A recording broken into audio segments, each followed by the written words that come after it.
안녕하세요. 3학년 어린 여러분. 국어 8단원 공부 시작하겠습니다. 오늘은 글의 흐름에 따라 내용을 간추릴 수 있는지 확인해 보는 공부를 할 거고요. 국어 활동 교과서를 준비해 주세요. 오늘 공부할 내용은 먼저 숨쉬는 도시 쿠리치바라는 글을 시간의 흐름에 따라 정리하며 읽어보고요. 또 이 글에 나타나 있는 장소가 어떻게 바뀌는지 장소의 변화에 따라서 내용을 정리해 보도록 하겠습니다. 마지막으로 문장 바르게 쓰기 연습을 하겠습니다. 국어활동 84쪽 숨쉬는 도시 쿠리치바를 읽어볼게요. 쿠리치바는 무엇일까요? 네, 쿠리치바는 도시의 이름입니다. 도시 중에서도 브라질이라는 국가에 있는 한 도시입니다. 이 쿠리치바라는 도시가 유명한 이유는 도시 전체가 다음 세대에게 아름다운 환경을 물려주기 위해서 노력하고 있는 친환경적인 도시이기 때문입니다. 그래서 세계 생태 수도라고 불리기도 한다고 해요. 자, 쿠리치바가 환경을 잘 보존하려고 노력하는 도시의 이름이다 라는 생각을 가지고 글을 읽어보도록 할게요. 처음 글을 읽을 때는 시간의 흐름에 따라 사건을 정리하면서 읽는데요.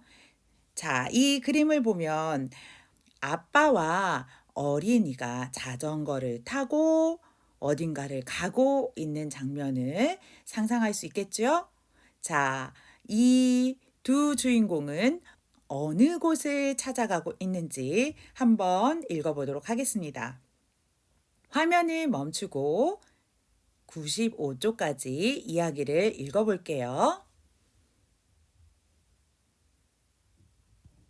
숨쉬는 도시 쿠리치바를 다 읽었나요? 그런데 쿠리치바가 어디에 있는지 알고 있나요? 쿠리치바가 있는 브라질이라는 국가는 어디에 있을까요?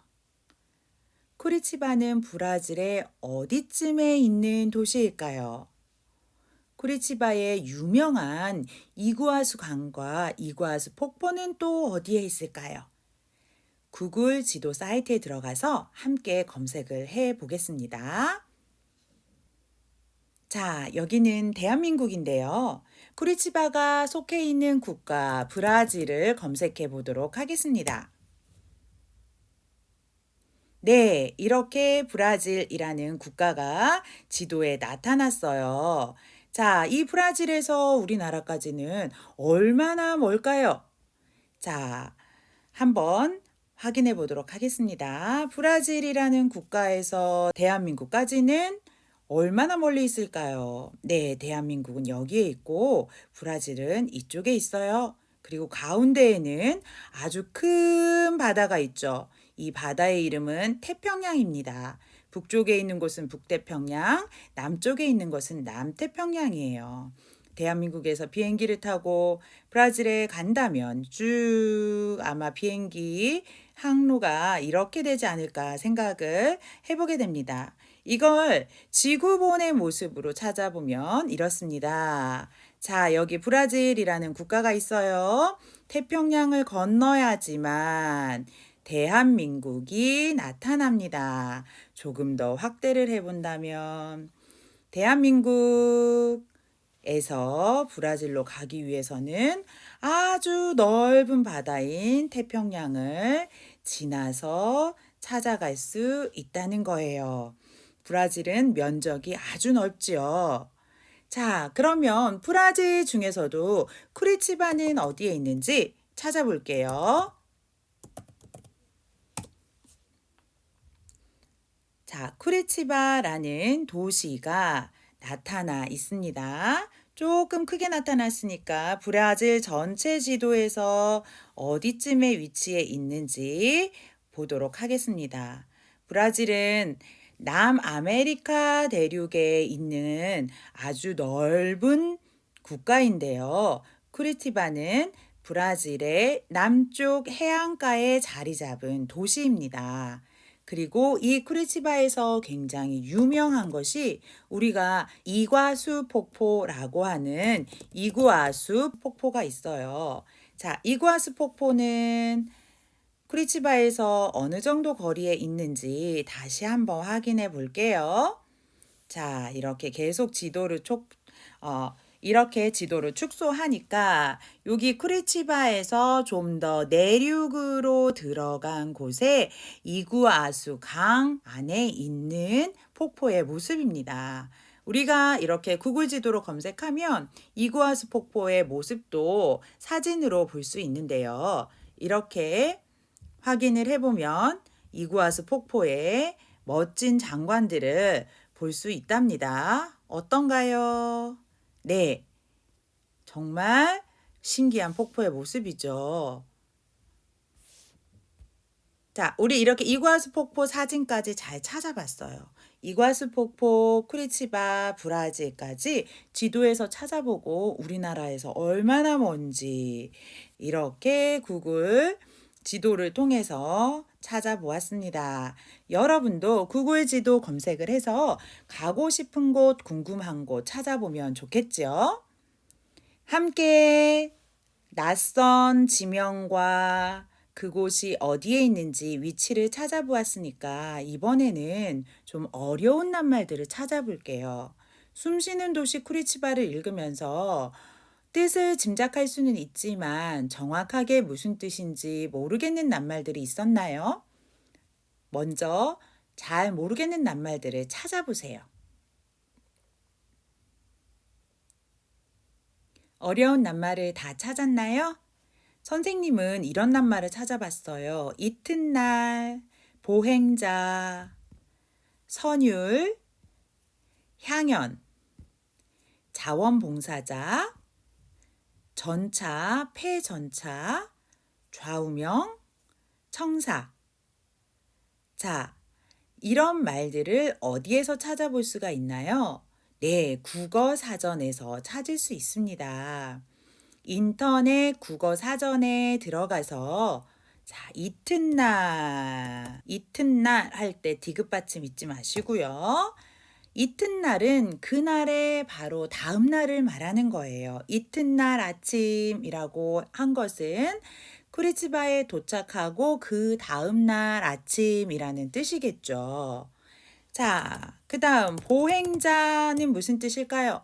네, 걸어서 돌아다니는 사람이에요.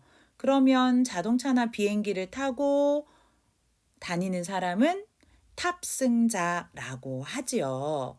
자, 이렇게 어려운 낱말들을 국어 사전에 들어가서 찾아보면 도움이 아주 많이 된답니다.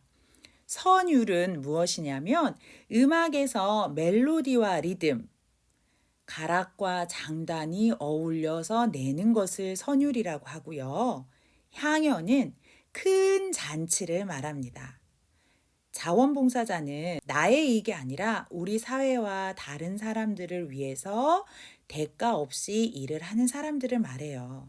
전차는 전기의 힘을 이용해서 궤도를 달리는 차예요.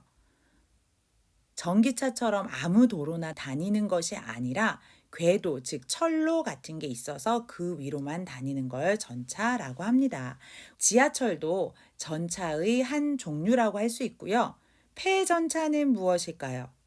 네, 폐전차는 전차 중에서 사용할 수 없어서 더 이상 사용하지 않게 된 것을 폐전차라고 합니다. 자, 좌우명은 무엇일까요? 좌우명의 좌는요, 왼쪽, 우는 오른쪽이에요. 왼쪽, 오른쪽에 있는 중요한 말이나 문구예요. 그래서 늘 내 옆에 두고 나에게 중요한 의미를 갖고 있는 말이나 문구. 위기는 기회다. 하면 된다. 이런 말들을 좌우명이라고 합니다. 여러분도 여러분의 좌우명이 뭐가 있는지 한번 찾아보세요. 마지막으로 청사를 한번 찾아보겠습니다. 청사는 관청의 건물이에요. 시청, 구청, 교육청 이렇게 공공기관의 건물을 청사라고 합니다.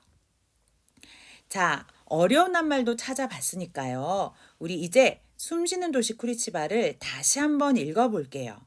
이번에 읽을 때는 시간의 흐름뿐만 아니라 장소를 어떻게 옮겨갔는지도 생각하면서 읽어보겠습니다. 화면을 멈추고 읽어볼게요.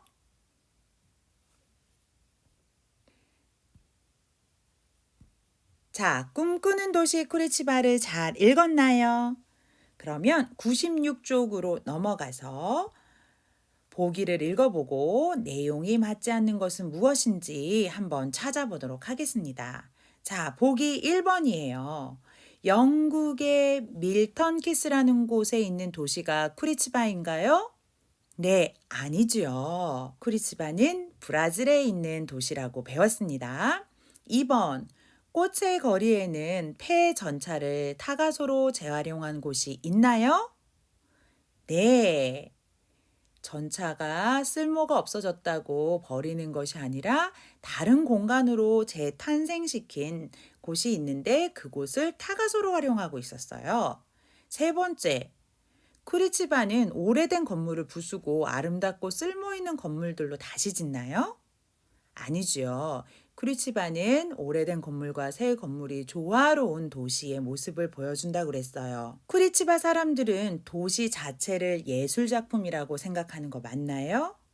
네, 맞습니다. 그래서 예술 작품을 만들듯이 도시의 벽, 바닥 이런 것도 아름답게 꾸미면서 살아가고 있다는 걸 알 수 있었어요. 자, 그렇다면 맞는 것은 몇 번인가요? 네, 2번과 4번이죠. 3번입니다. 우리 시간을 알 수 있는 말을 찾아서 써볼 건데요.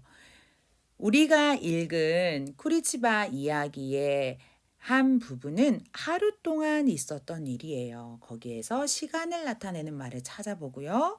그 시간의 흐름에 따라 어떤 일을 했는지 정리해 볼게요. 자, 언제 자전거 도로를 달려서 꽃의 거리로 갔나요? 네, 이튿날 아침이었죠. 오후에는 어디에 가서 무엇을 했나요? 네, 시청사에 가서 시청사를 구경하고 청사 앞 광장도 구경했다고 했습니다. 자, 이번에는 장소의 변화에 따라 환희가 한 일을 알맞게 선으로 이어보겠습니다. 아침부터 오후까지 장소를 옮기면서 관광을 했고요. 제일 처음에 찾아간 곳은 꽃의 거리였어요. 꽃의 거리에서 무엇을 했나요? 네, 보행자 전용 도로, 즉 자동차가 다니지 않는 도로를 걸어 다니면서 구경을 했어요. 두 번째, 시청에서는 어떤 일을 했나요? 네, 혼자서 시청의 청사를 구경했다고 했습니다. 그리고 시청 앞 거리에서는 이구아수 강을 그린 아름다운 벽화를 구경했다고 했어요. 자, 이렇게 우리 시간의 변화, 장소의 변화에 따라 어떤 일이 있었는지 정리를 같이 해보았습니다. 이제 97쪽이에요. 기초 다지기 문장을 바르게 써봅시다. 둥근 달을 중심으로 왼쪽에는 나무가 오른쪽에는 등대가 그려져 있었습니다. 은빛 달빛이 포근하게 감싸 안았습니다. 라는 문장이에요. 바른 자세로 앉아서 연필을 바르게 잡고 문장을 써 봅시다. 화면을 멈추고 문장을 쓰세요. 오늘 공부 잘했나요? 쿠리치바가 어디에 있는지, 왜 유명한지 알게 되었나요? 쿠리치바를 방문한 환희는 어디를 방문했었는지 여러분도 기억하고 있나요? 그리고 문장을 바르게 쓰는 연습도 잘 했나요? 자, 오늘은 시간과 장소가 나타나도록 문장을 만들어 보는 거예요. 나는 오늘 아침에 집에서 위두랑으로 공부를 했다. 라고 할 때, 오늘 아침은 시간을 나타내는 말, 집에서는 장소를 나타내는 말이에요. 자, 여러분도 이렇게 문장을 만들어서 댓글로 써주면 되겠습니다. 자, 우리도 이 글에 나오는 환희처럼 비행기를 타고 여행 갈 수 있는 날이 다가오길 바라며 다음 시간에 만날게요. 안녕.